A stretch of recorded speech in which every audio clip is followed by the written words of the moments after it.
Hey everyone, and welcome back to my channel. New patch notes have just landed for the first update to Diablo Immortal of 2025. Let's go. Embark on the path of the travelling blade. Happy New Year, adventurer! Since our previous major update, you went claw to claw with the Lord of Terror himself, Diablo, harnessed the power of new legendary gems, and pushed yourself to hellish heights by running new challenge dungeons. This content update introduces the Season 35 Battle Pass, a new drop table modifier for legendary gems, and more. So this update will be taking place tonight or early tomorrow morning on all servers and will be live for us to play tomorrow. So in this update, we've got Season 35 Battle Pass, feature updates, returning events, and bug fixes. So let's kick off by taking a look at the Season 35 Battle Pass Travelling Blade.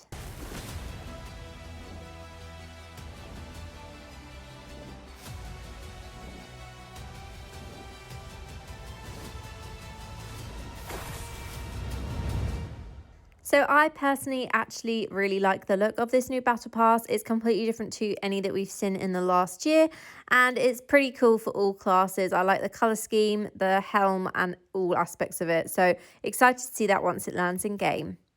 Most scurry to obey the great family's commandments. A rare few answer them with steel. The Season 35 Battle Pass seeps into Sanctuary on January 16th at 3 AM server time, consisting of 40 ranks worth of rewards, such as crests, hilts, legendary gems, and more. Begin slaying demons and climbing your way through the ranks today before the great families seek retribution on February 13th at 2:59 AM server time. So that will go live with the update. And with the Battle Pass, we also have the Reactivate Your Ephemeral Treasures with the Collector's Empowered Battle Pass.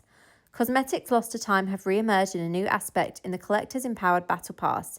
Upon activating your Collector's Empowered Battle Pass, you can choose 2 ephemeral treasures you already own to reactivate, meaning they can once again be displayed proudly.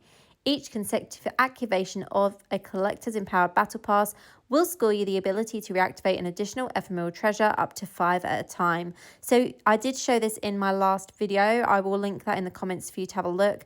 But you actually have the choice now to keep some of your ephemeral treasures. So some of the effects like the kill streak effects, the Nimbus, and movement trail as well. You do have the chance to reactivate them and use them again on your character, which I do actually really like the update to the Collector's Empowered Battle Pass. Now taking a look at the feature updates, kicking off with modify your legendary gem drop table. We're cutting down the standard drop table of legendary gems to 16 per quality to improve the drop chances for the most popular and recent legendary gems.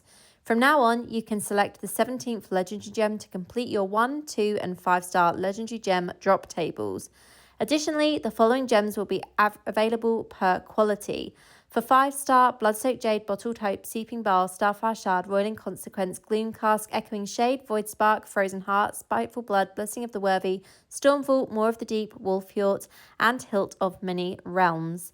So I'm not entirely sure what this will look like, but let's look at the other gems as well. So 2-star, Lightning Core, Mother's Lament, Power and Command, Pain Clasp, Viper's Bite, The Hunger, Bloody Reach, Igneous Scorn, Volatility Shard, Cold Confident, The Abiding Curse, Tear of the Comet, Cursling, Ironbane, and Mossthorn.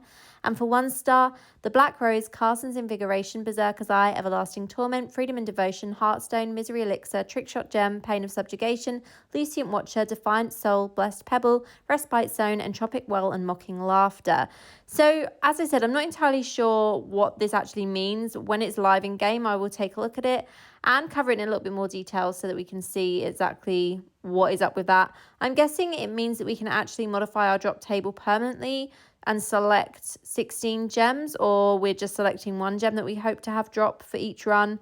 I'm not entirely sure, but if we're actually getting to select 16 gems from all of the gems that we'd like to have drop, I think that's actually quite beneficial, especially with the update to the Resonance gem power as well. So next up, we have a couple of changes coming for challenge dungeons. Challenge dungeons are receiving a handful of changes to strengthen their gameplay loop. Starting off with Sacrificial Power, reduced life cost from 10% to 8%, and Conjurer, reduced duration from 12 to 6 seconds, increased doppelganger damage. Now, I'm not surprised by that because Sacrificial Power makes the dungeons pretty hard to play depending on what other modifiers you have with it, and also depending on your build. Obviously, a lot of us have heavily skill-based builds, which makes Sacrificial Power a complete nightmare to run with. You will also no longer be able to follow other players while inside challenge dungeons. Now, I understand why they've done this update, and that is because there have been a lot of players that join these challenge dungeons that do not actually have the power or combat rating or builds to complete them, and they just follow other players and basically reap all the rewards for being a part of the challenge dungeon without actually helping anyone out by being in there. Which is fine if you're running the dungeons with friends, but when you're running it with randoms, it is not so cool to be leeching off of other players. Spectral allies is also changing. We've adjusted the way in which you utilise spectral allies, making them more intuitive, so that applies to people using those in dungeons and in raids. Elite quests. Elite quests can now be replayed at any time after you've completed them. Visit Tate and Westmarch to relive cinematic moments from your past, keeping the game fresh in your mind. Inventory stack increase. Wildfire, Tremor, Jolt, Vengeance, Barrier and Ravager stones can now be stacked up to 999 instead of 99 in your inventory. Additionally, Voidblood Slag can now be stacked up to 9,999 instead of 999 in your inventory. There's also a change coming for Battleground. Assist scoring has been changed to include instances where a teammate benefits from buffs through active skills and kills within the buff's duration. So if you kill someone and you're being buffed by your teammate will be given that assist. Another change for dungeons, those in a party who exit a dungeon, challenge dungeons included, within a minute of starting it will be unable to join a new party for a short period. The waiting period of checkpoints within certain dungeons has also been reduced from 15 to 8 seconds, so this will make gameplay a lot faster and smoother for dungeons as well, although there isn't a mention on the time of that cooldown for waiting to rejoin new party. For returning events, we've got Conqueror, which is the non-resonance PvP, January 10th until January 17th, as well as Survivor's Bane, which is also coming back January 10th to 17th. Hungering Moon, January 11th to January 18th, some nice rewards always from Hungering Moon. And this one will make a lot of people happy, the Winds of Fortune limited time event. So this will be available from January 15th at 3 a.m. to January 22nd at 3 a.m.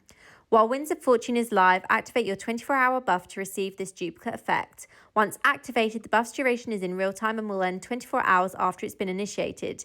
If you have not activated the buff within 24 hours of the event ending, it will be enabled automatically. Any rewards not claimed before the end of the event will be auto-claimed on the next login. During Winds of Fortune, the 4-player party normal gem bonus drop will be doubled and unaffected by the daily cap, and only the first 12 common gems of the day will be tradable. So how I normally run my Winds of Fortune event is I don't normally activate it until the Monday after the event lands in game.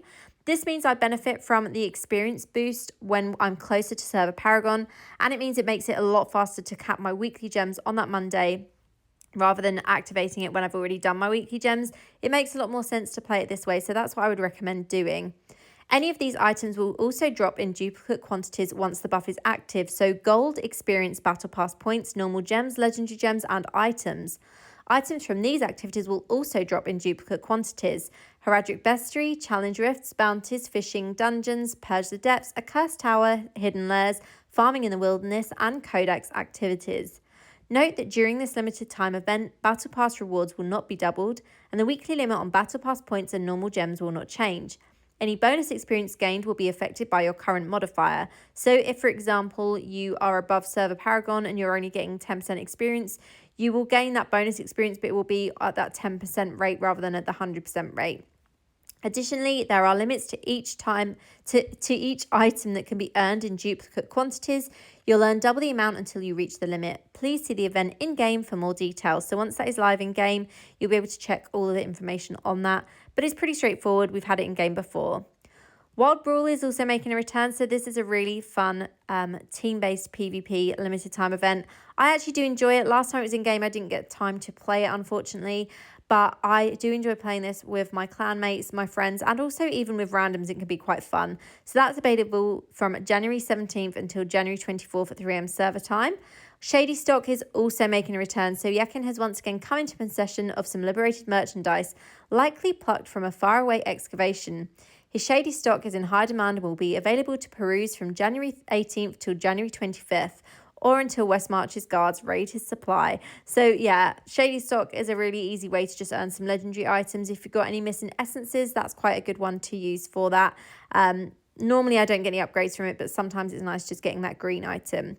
And lastly, we have some bug fixes. So that will be hopefully beneficial to all of us. There's a few bugs that people have been reporting that we've forwarded to the developers recently. So hopefully that will fix most of the issues.